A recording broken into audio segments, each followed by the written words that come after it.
যেন দাদা ভাই পরিষ্কার করে বলে না যে উনানের 3টা কাঠ দেওয়া আছে, তার একটা যদি বাইরে বার করে দিবা হয় তাহলে সে কি আর জ্বলতে পারবে বাইরে?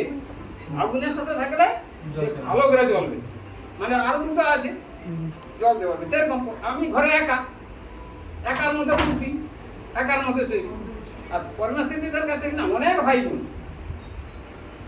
যে আমরা সবাই কি জানতে পারছি পরমেশ্বর পিতার কাছে যারা আছে তারা ঈশ্বরের পুত্র কন্যা। তাহলে এদের কাছে যে বুদ্ধিটা আছে জগতের লোকের কাছে, যে প্রেমটা আমাদেরকে শিখাইছে আমরা যে প্রেমে প্রেম করতে পারবো সেই প্রেমটা ওদের কাছে নেই। ওরা প্রেম করতে পারবে না, একটুতেই রেগে উঠবে, একটুতেই ঝগড়া করবে। তাই এখানে বাক্যে বলে রাখছে যে মার্কের 11:22 ওখানে যে বলে রাখছে না, তোমার যদি কারো বিরুদ্ধে কোনো কথা থাকে তাকে তুমি ক্ষমা করে দাও। তাহলে এই বাক্যটা তো ওদের কাছে নেই, তাহলে আমরা পিতার কাছে আসছি বলে আজকে আমাদের কাছে ওই বাক্যটা আছে। তো ওই জন্য কি খুব সুন্দর করে এটা দ্বারা বোঝা যায়, বাক্যে যে মন দেয় সেই মঙ্গল পায়, আর বহুতে যে নির্ভর করে সেই জন্য।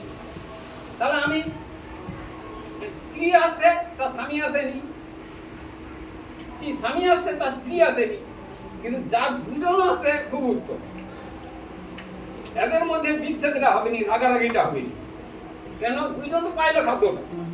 কারোর বিরুদ্ধে যদি কোনো কথা থাকে তাকে ক্ষমা করতে হবে। স্ত্রীও তো শুনতে পাই, স্বামীও তো শুনতে পাই, কিন্তু আমি আসি আমার স্ত্রী আসেনি, এই খাদ্য তো তার কাছে নেই, সে তো রাগ করতে পারে।